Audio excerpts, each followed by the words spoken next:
তো hello dear student, কেমন আছো? আই হোপ প্রত্যেকে শুধু ভালো না, ভীষণ ভালো আছো।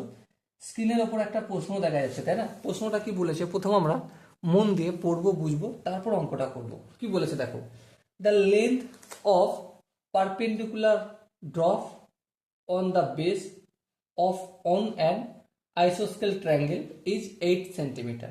Okay. If the perimeter is 64 centimeter, what is the area of the triangle? মানে একটা সমবাহু ত্রিভুজের অঙ্কন করতে হবে, মুদ্রা কথা। এই সমবাহু ত্রিভুজ অঙ্কন করলাম। ওকে, এ বি সি। এখানে এ বি সমান এসি, প্রথমেই বলে রাখি এই কথাটা। কি বলেছিল কোশ্চেনে? The length of the perpendicular drop to the base. এখানে এ বিন্দু থেকে একটা পারপেন্ডিকুলার বেস মানে বিসির ওপর ড্রপ করছি, ঠিক আছে? এটার নাম দিচ্ছি ডি। এডি এর দৈর্ঘ্য কত বলেছে? এখানে 8 সেন্টিমিটার। কোশ্চেনে বলে দিয়েছে আমাকে। If it's perimeter is 64 centimetre, যদি এর পরিধিটা, সাপোজ মনে করো এটা হচ্ছে এ, তাহলে এটাও এ হবে দৈর্ঘ্যটা। আর এদিকটা যদি, এই পুরোটা যদি বি হয়, তাহলে বি থেকে ডি পর্যন্ত হবে আমার b/2, আর ডি থেকে সি পর্যন্ত হবে d/2। এবারে এখানে 90 ডিগ্রি, হ্যাঁ ঠিক। এবার দেখো, আমরা একটা সিম্পল ফর্মুলা জানি যে কোনো ত্রিভুজের একটা কোণ যদি 90 ডিগ্রি হয় তাহলে সেই কোণটা সমকোণ।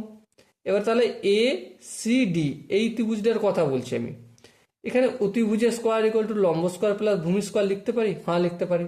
তা অতিভুজের বলতে এখানে এ ধরেছি, এ স্কোয়ার ইকুয়াল টু লম্ব, লম্ব বলতে এডি, এডি এর মান হচ্ছে 8, তাহলে 8 স্কোয়ার মানে 64, প্লাস ভূমি স্কোয়ার, ভূমি বলতে বিডি, বি স্কোয়ার বাই 2 এর স্কোয়ার হয়ে গেলে 4 হয়ে যাবে। আশা করি এখানটা প্রত্যেকের বোঝা গেছে। এবার দেখো, একটু যদি আমরা ক্যালকুলেশন করে নিই তাহলে কি পাবো দেখো, A square minus B square by 4 equal to 64, এটা আমরা পেলাম। ওকে, আচ্ছা আরেকটু যদি ক্যালকুলেশন করি তাহলে কি পাবো দেখো, আরেকটু যদি ক্যালকুলেশন করি তাহলে এখানে পাবো এই 4টা এ স্কোয়ারের সঙ্গে গুণ হয়ে যাবে, মাইনাস বি স্কোয়ার বাই 4, ভগ্নাংশে যোগযোগ করছি, ঠিক আছে? এই 4টা অপোজিটে পাঠিয়ে দিতে পারি কি? হ্যাঁ পাঠিয়ে দিতে পারি। আছে ভাগ, অপোজিটে গেলে কি হয়ে যাবে? গুণ হয়ে যাবে। এখান পর্যন্ত আশা করি প্রত্যেকে বুঝতে পেরেছো। এবার পেরিমিটার কত বলেছে দেখো কোশ্চেনে, পেরিমিটার বলেছে 64। তার মানে এ প্লাস এ প্লাস এখানটা পুরোটা হচ্ছে বি, তাহলে 2a plus B equal to কত? 2a plus B 64 centimetre. এটা হচ্ছে 1 নম্বর ইকুয়েশন লিখে রাখলাম। এবারে এখানটা একটু আমরা কাজ করব। 4a স্কোয়ারটাকে আমি 2a স্কোয়ার লিখতে পারি কি? 2a তার হোল স্কোয়ার লিখতে পারি, হ্যাঁ লিখতে পারি। মাইনাস বি স্কোয়ার যেমন আছে তেমন থাকলো, ইকুয়াল টু 64 গুণিতক 4, এটা যেমন 64 গুণিতক 4 আছে তেমন রয়ে গেল। ওকে, এবার দেখো এখানটা দেখো, যদি 2aটাকে যদি আমি এ ধরি আর বিটাকে যদি আমি বি ধরি, তাহলে A square minus B square মানে কি? A plus B into A minus B. তাহলে এ প্লাস বি বলতে এখানে 2a plus B into 2a minus B হবে।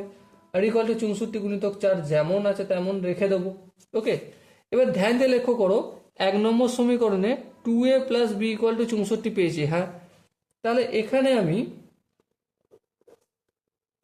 64 গুণিতক 4 যেমন আছে তেমন থাকলো। এবারে দেখো এই জায়গাটা দেখো, 2a plus B, 2a minus B এর সাথে গুণ আছে, অপোজিট সাইডটা হলে ভাগ হয়ে যাবে, ভাগ হবে, কিন্তু 2a প্লাস বি এর মান কত? 64, তাহলে এখানে ডিভাইডেড বাই 64 লিখলাম। এবারে এই 64 উপরে 64, নিচে 64 কেটে গেল। So ultimate 2a minus B equal to কত পেলাম? 4 পেলাম। এটা 2 নম্বর ইকুয়েশন।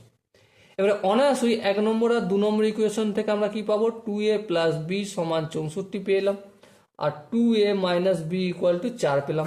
সো আলটিমেট কেটে গেল। এটা 4a সমান কত হবে? 64 আর 4 কত হয়? 68, তাই না? সো a সমান কত? 68কে যদি আমি 4 দিয়ে ভাগ করি, লক্ষ্য করো 2 দুগুণে 4, আর এখানে 3 10 4 34, 64 দুগুণে 68, 2 17 দুগুণে 34। সো এ এর মান কত পেলাম? 17 পেলাম। সো বি এর মান 79 পেয়ে যাব। কেন?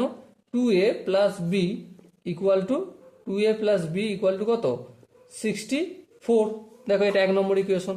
তাহলে 2a মানে 2 গুণিত 17 34, তাহলে বি সমান কত? 64 মাইনাস 2, এটাকে অপোজিট দিকে গেলে মাইনাস হয়ে যাবে। আর 2 এর ভ্যালু কত? 34, এই 34 লিখলাম।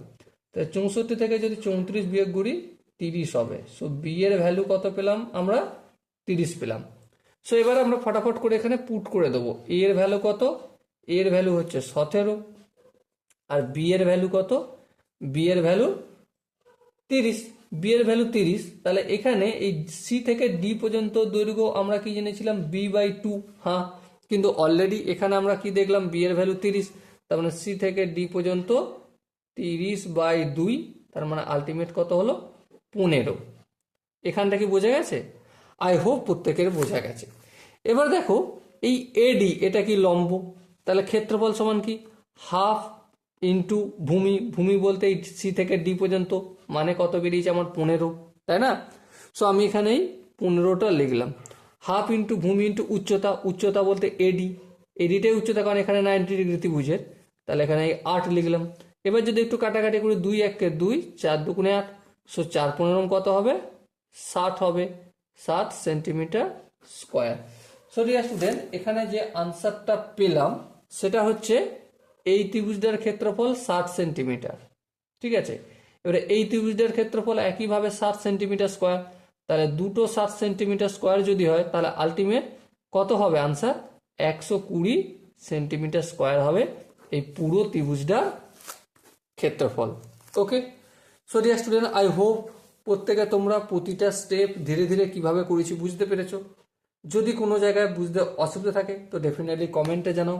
আর দেখা হচ্ছে পরবর্তী সেশনে, ততক্ষণ পর্যন্ত ভালো থেকো, সুস্থ থেকো এবং জয় হিন্দ।